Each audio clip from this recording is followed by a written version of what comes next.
ہم نے سورہ حجر کی مکمل تفسیر پڑھنے سننے کی سعادت حاصل کی ہے۔ آج انشاءاللہ ہم سورہ نحل کے بارے میں پڑھنے سننے کی سعادت حاصل کریں گے۔ سورہ نحل کی آیت نمبر 1، 2 اور 3 کا ترجمہ تفسیر پڑھنے سننے کی سعادت حاصل کریں گے۔ اعوذ باللہ من الشیطان الرجیم، بسم اللہ الرحمن الرحیم۔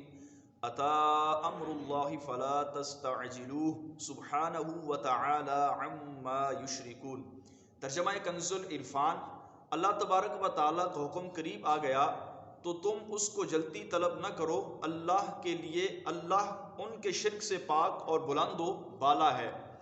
اس آیت کریمہ کا شان نزول یہ ہے کہ جب کفار نے تکذیب اور استہزاء کے طور پر اس عذاب کے نازل ہونے کا اور قیامت کے قائم ہونے کی جلدی کی جس کا ان سے وعدہ کیا گیا تھا، تو اس پر یہ آیت کریمہ نازل ہوئی۔ یعنی کفار نے نبی پاک کی تکذیب کی اور استہزاء کے طور پر کہا کرتے تھے کہ اے محمد، جس عذاب سے تم ہمیں ڈراتے ہو اپنے رب سے کہو کہ وہ عذاب ہم پر لے آئے۔ تو فرمایا اور بتا دیا گیا کہ جس کی تم جلدی کرتے ہو وہ عذاب کچھ دور نہیں، بہت ہی قریب ہے، اور اپنے وقت پر یقیناً وہ واقع ہوگا، اور جب واقع ہوگا تو تمہیں اس سے چھٹکارے کی کوئی راہ نہ ملے گی۔ تو جب اللہ تبارک و تعالیٰ پہلے تو اپنے بندے کو ڈھیل دیتا ہے، لیکن جب رب بندے کی پکڑ فرماتا ہے پھر اس کو بچنے کا کوئی بھی موقع فراہم نہیں کیا جاتا۔ فرمایا جب یہ آیت مبارکہ نازل ہوئی تو نبی مکرم صلی اللہ تعالیٰ علیہ وآلہ وسلم نے ارشاد فرمایا، مجھے اور قیامت کو اس طرح بھیجا گیا، اور اپنی دونوں انگلیوں کے ساتھ اشارہ فرمایا، پھر انہیں دراز کر دیا۔ یعنی فرمایا جیسے یہ میری دو انگلیاں ہیں، مجھے اور قیامت کو ایسے سرکار نے فرمایا بھیجا گیا۔ ایک اور روایت میں نبی پاک علیہ الصلوۃ والسلام نے ارشاد فرمایا، میں قیامت کے بالکل قریب بھیجا گیا ہوں، تو مجھے قیامت سے صرف اتنی سبقت حاصل ہے جتنی اس انگلی یعنی درمیان والی انگلی کو شہادت والی انگلی پر حاصل ہے۔ یعنی جس طرح یہ ہماری درمیان والی انگلی ہے، جس طرح یہ شہادت والی انگلی یہ ہے اور یہ درمیان والی انگلی ہے، تو فرمایا جتنی ان دونوں کو آپس میں سبقت حاصل ہے، ان قریب قریب ہیں، تو فرمایا میں قیامت کے اتنے قریب بھیجا گیا ہوں۔ تو 1400 سال بلکہ 1500 سال کا زمانہ گزر چکا، آپ علیہ الصلوۃ والسلام کو دنیا سے تشریف لے کر گئے ہوئے، تو اس وقت سرکار نے فرمایا کہ میں قیامت کے قریب بھیجا گیا، تو اب قیامت ہمارے کتنے قریب ہوگی اس بات کا ہمیں سے اندازہ لگانا چاہیے۔ سبحانہ وتعالی عما یشرکون، اللہ ان کے شرک سے پاک بلند و بالا ہے۔ کفار نے کہا کہ اے محمد، آپ نے جو یہ بات کہی کہ دنیا یا آخرت میں اللہ تعالیٰ تمہیں عذاب میں مبتلا کر دینے کا حکم نازل فرمائے گا، چلے ہم نے اس بات کو مان لیا، لیکن جن بتوں کی ہم عبادت کرتے ہیں یہ اللہ تبارک و تعالیٰ کی بارگاہ میں ہماری شفاعت کریں گے، تو ان بتوں کی شفاعت کی وجہ سے ہم عذاب سے نجات دیے جائیں گے۔ یعنی یہ کیا کہا کرتے تھے کہ جن بتوں کو ہم پوجتے ہیں یہ اللہ تبارک و تعالیٰ کی بارگاہ میں ہماری شفاعت کریں گے۔ تو ان کے رد میں اللہ تبارک و تعالیٰ نے ارشاد فرمایا، اللہ تعالیٰ ان کے شرک سے پاک بلند و بالا ہے۔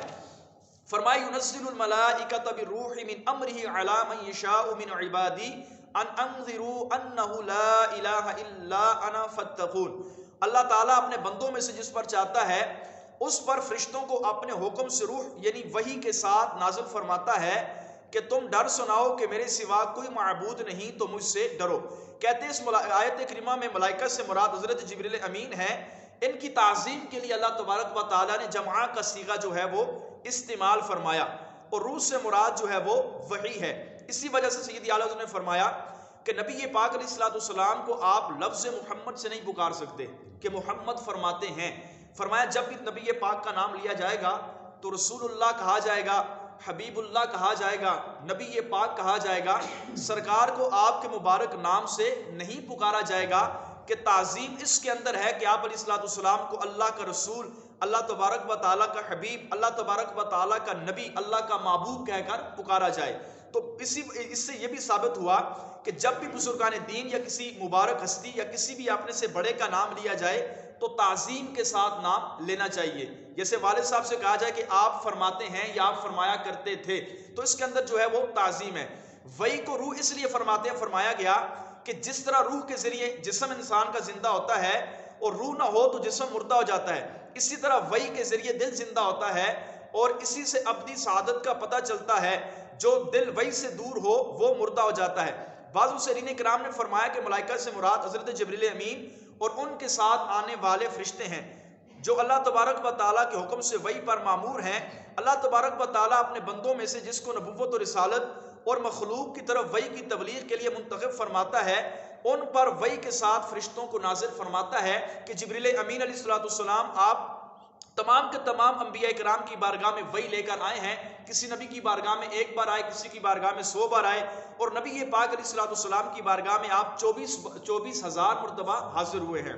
خلق السماوات والارض بالحق تعالی عما یشرکون، فرمایا اللہ نے آسمانوں اور زمینوں کو حق کے ساتھ بنایا، وہ ان کے شرک سے بلند و بالا ہے۔ اس آیت کریمہ کا خلاصہ یہ ہے کہ اللہ تبارک و تعالیٰ نے اس آیت میں اپنی وحدانیت اور اپنے معبود ہونے پر بطور دلیل ان چیزوں کا ذکر فرمایا کہ جنہیں پیدا کرنے پہ اللہ تبارک و تعالیٰ کے سوا اور کوئی قادر نہیں، تو اس رب کی فرمایا تم عبادت کی طرف کیوں نہیں آتے، کہ آسمان کو بغیر ستونوں کے بنایا اور زمین کو پانی پہ کھڑا کر دیا، فرمایا اللہ کے علاوہ ان کو کوئی بھی پیدا کرنے پہ قادر نہیں۔ تو خلاصہ یہ ہے کہ اے لوگوں، تمہارے رب نے آسمان اور زمین کو حکمت و مصلحت کے ساتھ پیدا کیا، باطل و بیکار نہیں بنایا، اور وہ زمین و آسمان کو پیدا کرنے میں یکتا ہے، انہیں عدم سے وجود میں لانے میں اس کا کوئی شریک نہیں، اور نہ ہی انہیں پیدا کرنے پر کسی نے اللہ تبارک و تعالیٰ کی مدد کی ہے، تو اللہ کا شریک کہاں سے آ گیا؟ اے لوگوں، تمہارا رب تمہارے شرک اور تمہارے اس دعوے کہ اللہ کے سوا اور بھی معبود ہے اس سے بلند و بالا ہے،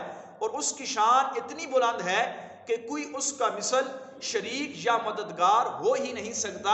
اللہ اس بات سے پاک ہے کہ وہ اپنے بندوں سے مدد لے۔